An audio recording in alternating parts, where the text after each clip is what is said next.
Нека заедно да кажем тези думи от Псалом 119. Колко обичам аз Твоя закон, цял ден се получавам в него. Още веднъж. Колко обичам аз Твоя закон, цял ден се получавам от него. Господи, ние искаме да се получаваме от Твоя закон, искаме да се получаваме от Твоето Слово. Затова в този ден те призоваваме да бъдеш тук на това място и да отвориш нашите духовни очи, така че да можем да видим Твоят образ, Твоя божествен образ, да отвориш нашите духовни уши, така защото да можем да чуем Твоя божествен глас. И отвори, Господи, и сърцата ни, за да може да приемем Твоето Слово и то да се превърне в живот за нас. Амин. В началото бе Словото, и Словото беше у Бога, и Словото беше Бог. Сещате се, предполагам, къде се намира текста. И сега нека да чуем думите, които са казани там в първата глава от Евангелието на Йоан. Ще прочита от 1 до 14 стихове. Евангелието от Йоан, първа глава, от 1 до 14 стихове, ни се казва следното. В началото бе Словото, и Словото беше у Бога, и Словото бе Бог. То в началото беше у Бога. Всичко чрез Него стана, и без Него не е станало нищо от това, което е станало. В Него бе животът, и животът бе светлина на човеците, и светлината свети в тъмнината, а тъмнината я не схвана. Яви се човек, изпратен от Бога на име Йоан. Той дойде за свидетелство, да свидетелствува за светлината, за да повярват всички чрез него. Не беше той светлината, но дойде да свидетелствува за светлината. Истинската светлина, която осветява всеки човек, идеше на света. Той бе в света и светът чрез него стана, но светът не го позна. У своите си дойде, но своите му го не приеха. А на онези, които го приеха, даде право да станат Божии чада, т.е. на тези, които вярват в Неговото име, които се родиха не от кръв, нито от плътска поход, нито от мъжка поход, но от Бога. И Словото стана плът и живя между нас, и видяхме славата му, слава като на единородният от Отца, че беше пълно с благодат и истина. Амин. Ако се нуждаехме от информация, Бог щеше да ни даде енциклопедия. Ако се нуждаехме от технологии, Бог щеше да ни прати инженер. Ако се нуждаехме от пари, Бог щеше да ни изпрати икономист. Ако се нуждаехме от развлечения, Бог щеше да ни прати комедиант. Ако се нуждаехме от обещания, вероятно щеше да ни прати политик. От какво се нуждаем ние, нищожните, микробите на Вселената? Най-много се нуждаем от прошка на престъпленията и греховете ни. Затова Бог ни прати Спасител. Спасител, който се казва Христос Господ. Мили брати и сестри, това съм го казвал на концертните поздравления и с него започвам тази сутрин. Но ако се обърнем към Йоан и го запитаме от какво се нуждае човечеството най-много, той вероятно ще ни отговори чрез тези стихове. От истина. И затова Бог ни прати светлината чрез Словото си Исус. Светлината чрез Словото Исус. На Рождество ние изпадаме в нежни чувства. Мислим за бебето Исус, за майката, родила младенеца в яслата. Ние гледаме детски личица, гледаме крави и овци, овчари и мъдреци и се чудим какво ли бебе е бил Исус. Размишляваме върху тези неща. Няма нищо лошо в това. Ще се радваме да чуем гукането или плачът му. В въображението си рисуваме романтични приказни картини. Четем Матей, четем Лука и те ни говорят за събитията, свързани с идването на Исус Христос. Те ни описват в детайли как е дошъл Исус Христос на тази земя.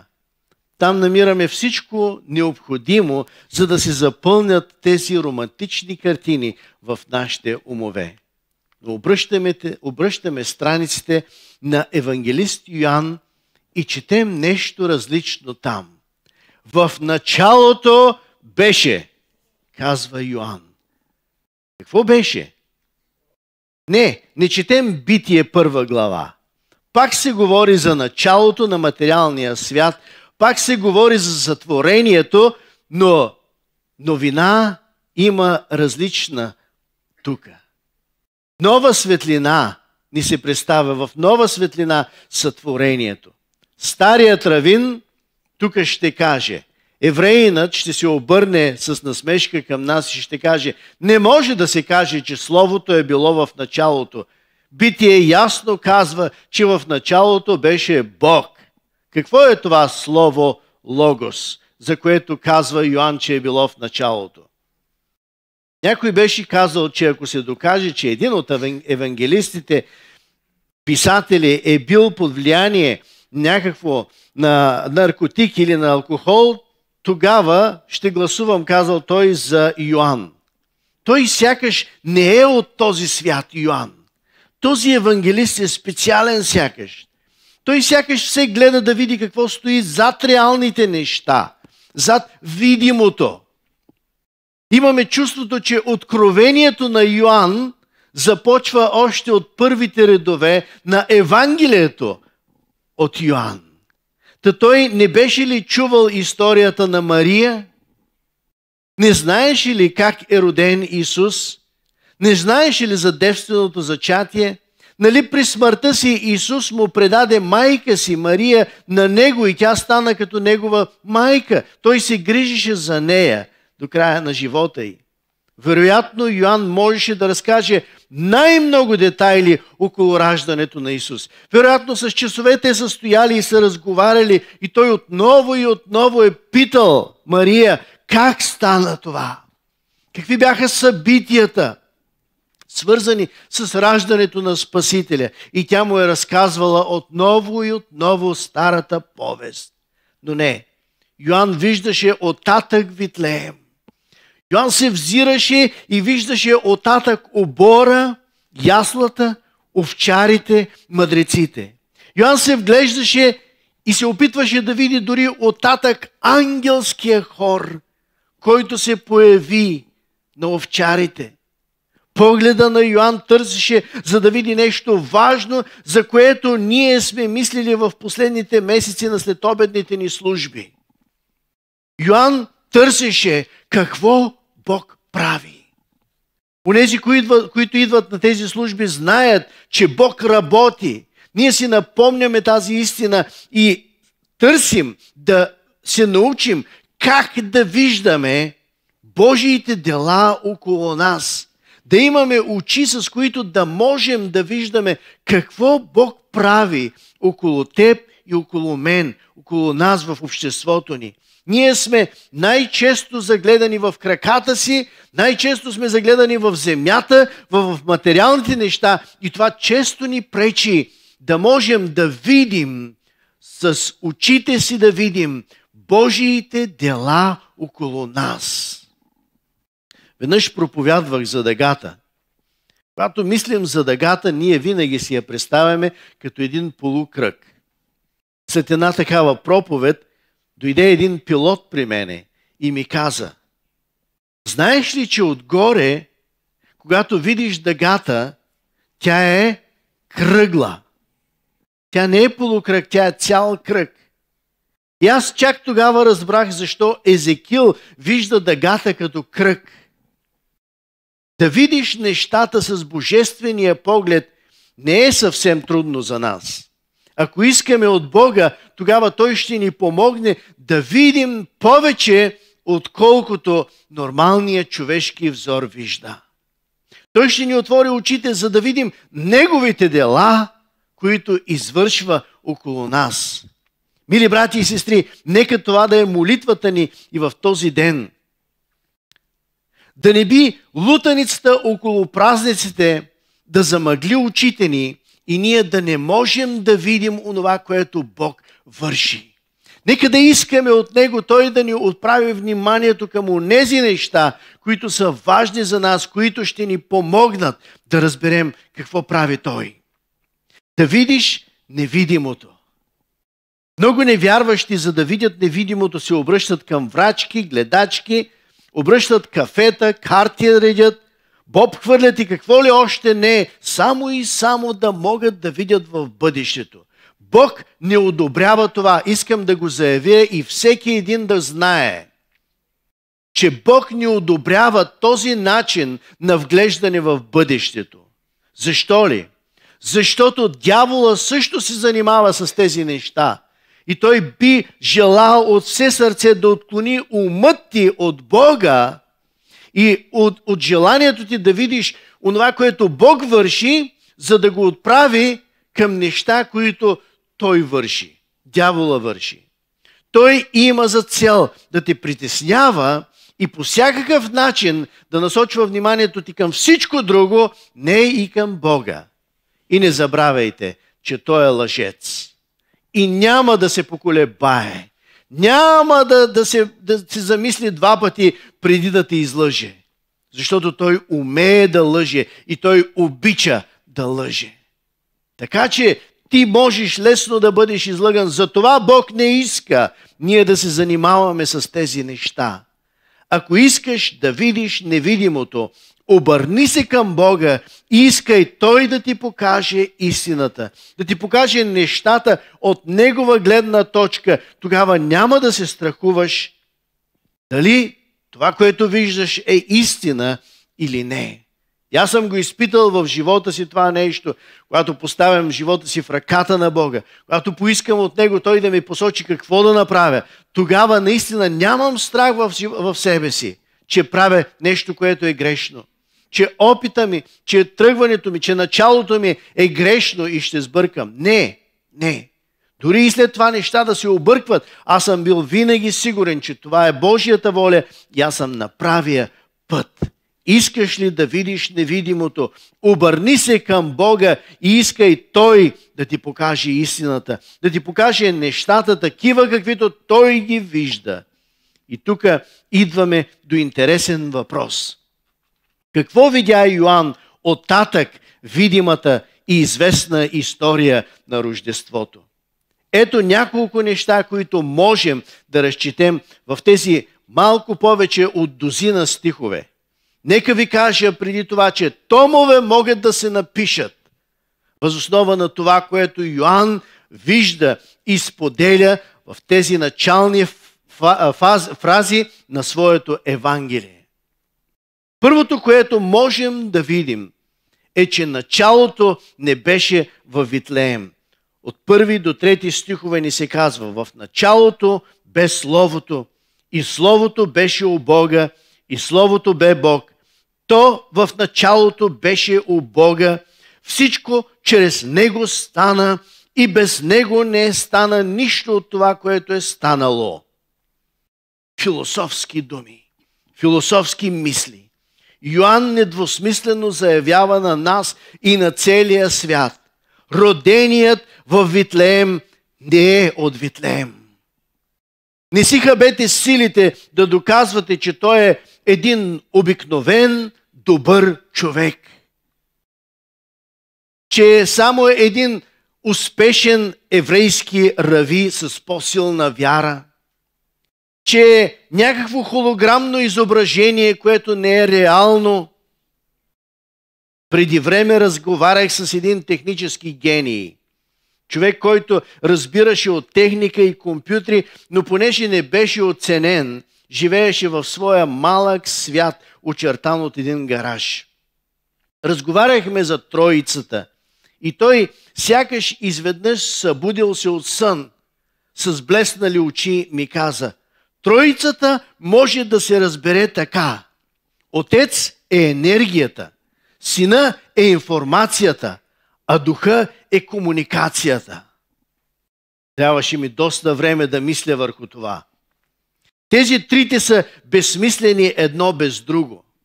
Исус идваше като тяло от утробата на едно момиче Мария.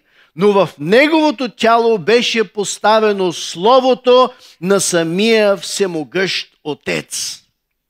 А Словото на Отец, о, мили брати и сестри, Словото на Отец е нещо велико. То беше онова, което в началото на световете създаваше и довеждаше Вселената до съществуване. И ако е имало голям взрив в началото, при който от нищото е станала Вселената, то Той, Словото, е причина това да се случи. Словото е онова, което е довело нещото от нищото в съществуване. И това Слово ни казва Йоан е Исус. Скъпи приятелю, братко и сестро, днес много медии се стараят бавно или бързо да ти втълпят, че Исус, да, съществувал е. Добре, няма да спорим, хайде, Той е съществувал. Но Той е бил просто младежа от Назарет. Като младеж е ходил вероятно в Индия или в Тибет, али не, по-добре в Египет, и там се е научил някои техники.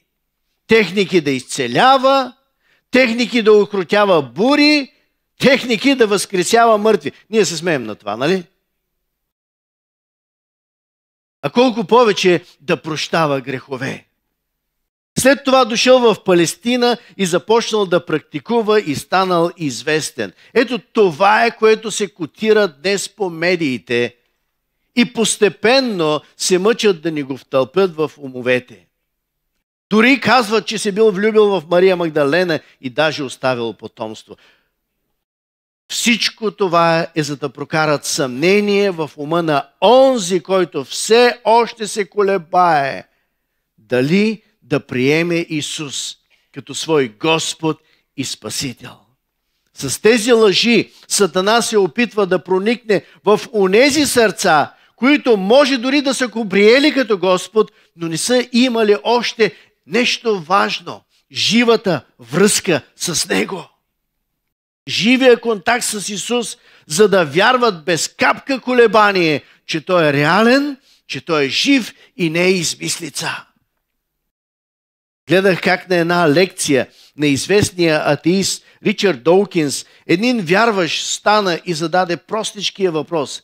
Как вие ще ми докажете, че Бог е илюзия, след като аз имам личен, интимен контакт с Бога чрез Исус? Той работи в моя живот, казваше човека. И аз зная, че това не е друг, а е Бог. Знаете ли как отговори Доукинс? Той не си направи труда да отговаря надълго и на широко. Той каза с едно изречение: въобразявате си. Христос е Бог и който се съмнява в това, го пратете да прочете първите стихове на Евангелието от Йоан. Да прочете убедените аргументи на един, който беше при нозете на Исус повечето от времето, от онези 3,5 години време, в което Исус беше на земята. Слушаше думите на Исус, гледаше с очите си делата на Исус и когато всичко премина, той достигна до извода: и аз му вярвам. Исус е Словото на Всемогъщия. И ако го изразим технически, Исус е всезнанието на Бога. Дали за това Йоан не го нарече светлина? Да, той се обърна и говореше за Исус като за светлина. И ето тук идва и второто, което откриваме в 4 до 9 стихове. Нека да ги прочетем. В него бе животът и животът бе светлината на човеците. В него бе животът и животът бе светлината на човеците. И светлината свети в тъмнината, а тъмнината не я схвана. И яви се човек, изпратен от Бога на име Йоан. Той дойде за свидетелство, да свидетелствува за светлината, за да повярват всички чрез него. Не беше той светлината, но дойде да свидетелствува за светлината. Истинската светлина, която осветява всеки човек, идваше на света. Истинската светлина идваше на света. И второто, което искам да ви обърна внимание тази сутрин е, че светлината изгря от небето там във Витлеем за нас. Така преминаваме в тези стихове. В само 6 стиха срещаме 8 пъти думата светлина и осветява. Ние ахкаме пред вида на бебешкото лице, но често пъти не можем да видим светлината, идваща оттам за всички хора. Светлина, блестяща през зениците на детето. Светлина, идваща от вечността. Светлина, която идва от Бога за нас. Какво е светлината? Светлината е обратното на тъмнината. Разликата между двете е живот. Какво говориш, пастирю? Някой ще каже. Ако няма светлина, ще има ли живот? Правилно ще отговорим, не, няма да има. Ако няма светлина, ще има ли познание? Правилно ще отговорим, не, няма да има. В Исус Бог изпрати живот от себе си и познание за себе си. Той изпрати живот от себе си за теб и за мен. И познание за себе си за теб и за мен. Тези две са взаимно свързани. Ако ние нямаме познание за Бога, не може да имаме информация за вечния живот. А извън Бога не можем да мислим за вечен живот. Днес хората предлагат вечен живот. Знаете ли как? На 2 места го предлагат. В САЩ и в Москва. $30,000 струва вечният ти живот. И знаете ли какво правят? В клиника, 2 часа след като си умрял, ако си платил таксата, разбира се, в клиника могат да запечатат тялото ти или само мозъкът ти при температура минус 196 градуса по Целзий, където ще чакаш да те размразят, когато медицината достигне възможности да поддържа живота изкуствено. Имало вече 4 тела замразени и 8 мозъка, които вярват в този вечен живот, който хората предлагат. Мили брати и сестри, в Витлеем за нас изгря една много по-приемлива възможност.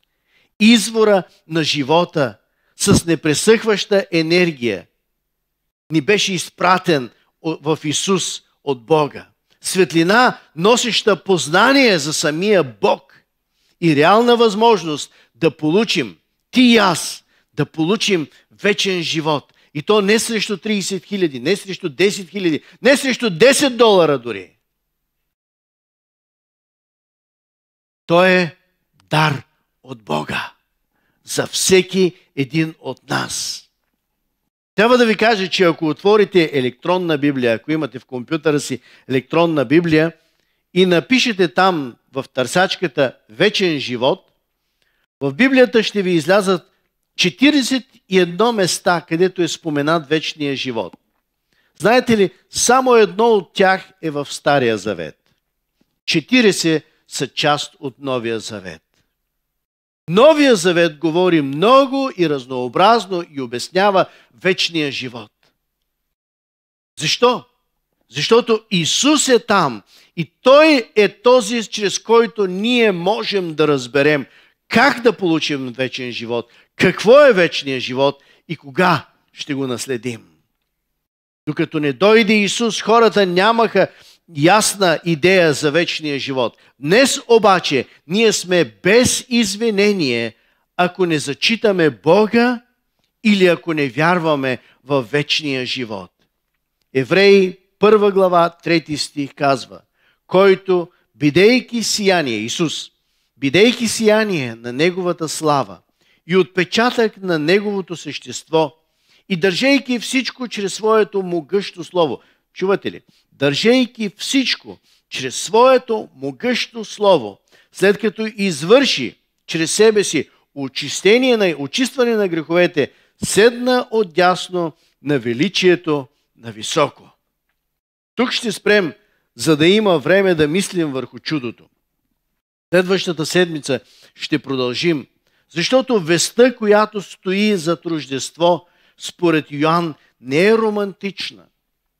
Не е нещо, което можем да започнем да рисуваме на картина.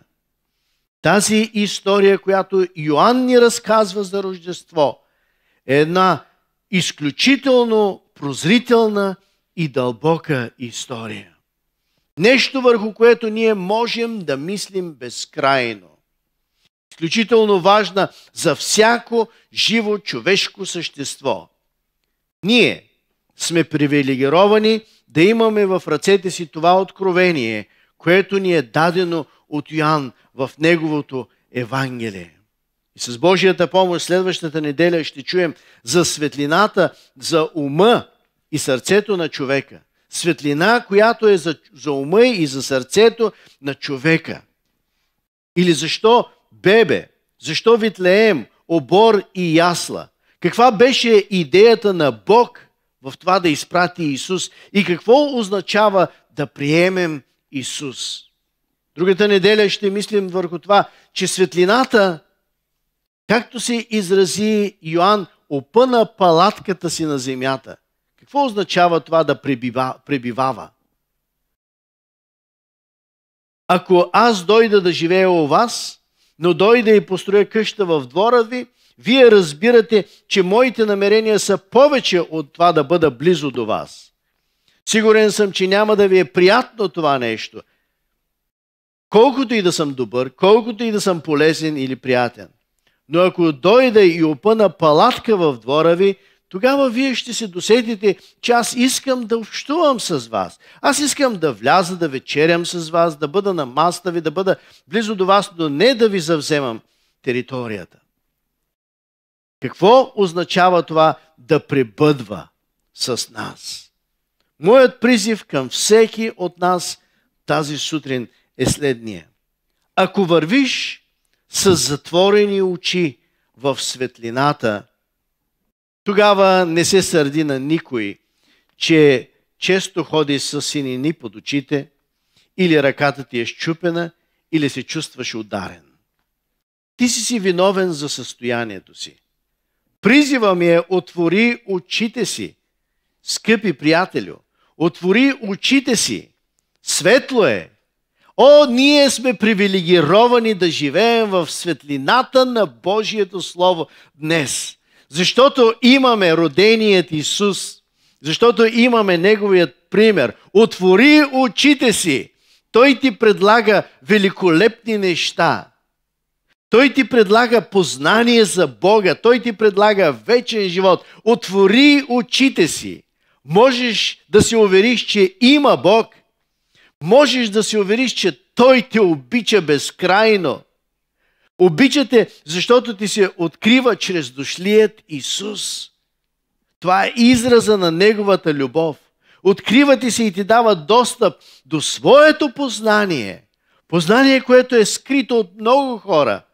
Ти чрез Исус можеш да достигнеш до това познание за вечния живот и за бъдещето.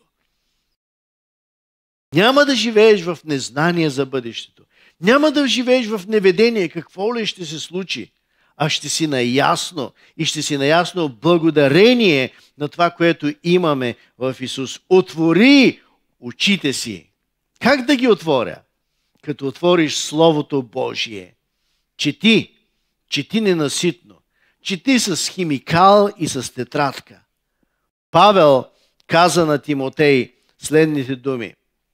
Във 2 Тимотея 2 глава 7 стих. Размишлявай върху това, което ти казвам, и Господ ще ти даде да разбереш всичко.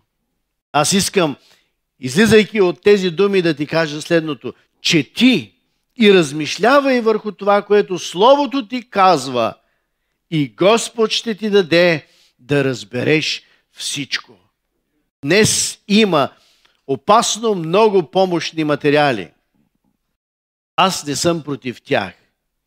Много хора вече обаче, четейки най-различни книги от най-различни автори, са отвикнали да мислят.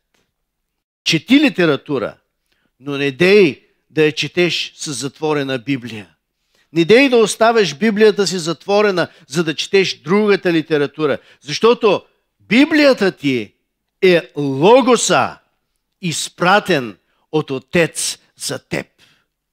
Словото, изпратено от Отец за теб. Дръж я отворена, чети я с мисъл, размишление.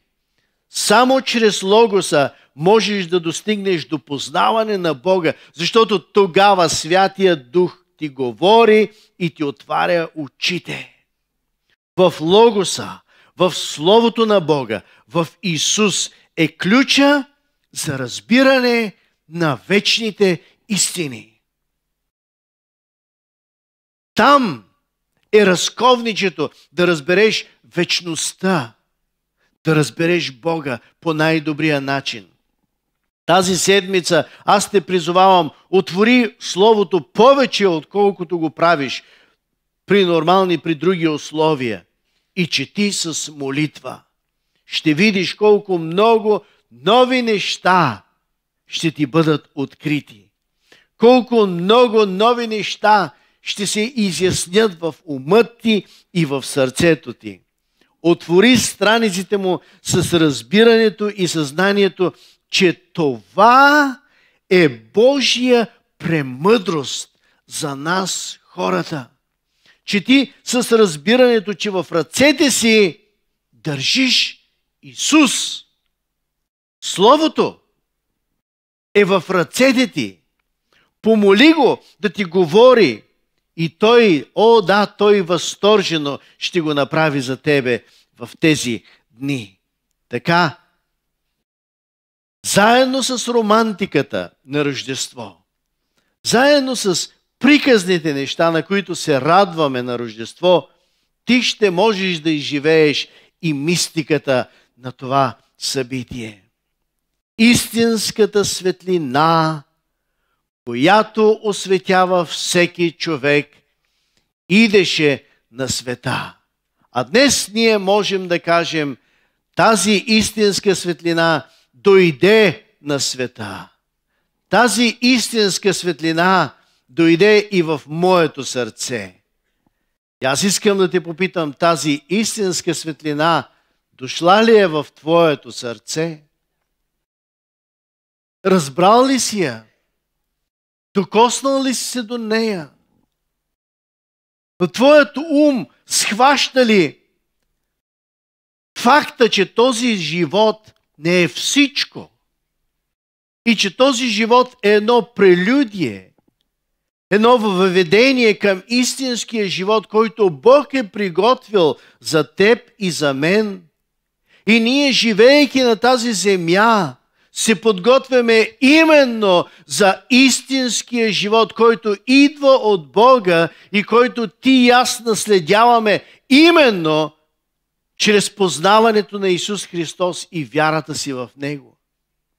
Това е нещо много важно и ако е скрито за твоят ум, аз искам да ти кажа, че имаш нужда от молитва и от намесата на Святия Дух, за да ти открие тази истина. Защото когато ти открие, ти ще изпиташ радост в сърцето си. Ти ще изпиташ благодарност към Бога за това, което имаш. Ти ще изпиташ едно удовлетворение и един вътрешен мир, защото знаеш какво е бъдещето за тебе. Защото това бъдеще ти е определено от Бога и го имаш в Исус Христос. И аз искам да ти кажа тази сутрин, мили братко и сестро, скъпи приятели, дай повече шанс на светлината в твоя живот. Дай шанс тази светлина да работи в твоя живот, за да може наистина ти да проумееш истините на Божието Слово и тези истини да те направят свободен. Амин. Господи, идваме при Тебе с смирени сърца, защото разбираме, че много неща оставяме на заден план. Защото разбираме, че покрай празника, покрай тържествата, ние забравяме най-важното, което Ти извършваш в Рождество. Господи, Боже наш, ние сме Ти благодарни за това, че Ти пращаш светлина, изобилна светлина, за да можем ние да разберем какво представляваш Ти, да можем да видим Твоята безгранична любов, да можем да видим какво вършиш Ти за нас, Господи, и приемайки го, да имаме увереността, че сме с Тебе, че сме спасени, че ще бъдем цяла вечност с Тебе и Ти, чрез тази вяра ни даваш живот, нов живот, вечен живот, който да можем да имаме завинаги с Тебе. Да бъде слава на Твоето име за това, което Ти ни откриваш. Помогни ни да не го пренебрегваме. Помогни ни да живеем с тези мисли и с този вътрешен мир, който Ти ни даваш. Защото този мир ние го постигаме чрез Исус Христос. Слава да е на името Ти за това, че си ни дал това разбиране. Но тази сутрин ние Те молим за тези, които все още не са приели Исус и Христос по този начин. За онези, които все още се колебаят за Исус Христос. И ние Те молим, Господи, в тези дни, когато медиите бълват най-различни измислици за Исус, ние Те молим, нека Твоя дух да запази сърцата на нашите съграждани чисти. И да не допускаш, Господи, да бъдат подмамени. Да не допускаш хората да започнат да се съмняват в това, че Синът Ти си го изпратил заради нас, изпратил си го с мисия, изпратил си го, за да може да ни осигуриш именно тези неща. Знаване на истината, светлина и вечен живот. Господи, запази народът ни, запази вярата, запази, Господи, надеждата и дай нов живот за целият ни народ. Дай нов живот и за тези, които са тук тази сутрин, но не Те познават. Не са се предали в Твоята ръка. Господи, дай им вяра и нека с тази вяра да се хвърлят в Твоите ръце, за да може, Господи, да знаят какво е бъдещето им. Да имат светлина за бъдещето и за това, което Ти си приготвил за нас. Господи, дай спасение на много души. Господи, помилвай и избави онези, които погиват в невежество и в тъмнина. Онези особено, които държат очите си затворени, за да не видят светлината. Онези, които чуват, но не искат, Господи, да отворят очите си. Ние Те молим. Покажи милост и към тях. И нека всеки един, който чуе благата вест в тези дни, да направи крачка към Тебе. Крачка на вяра, крачка на решителност. И нека, Господи, много хора да намерят спасение. Именно в тези дни да намерят истината, да намерят спасението и вечния живот със себе си. В името на Исус молим това. Амин.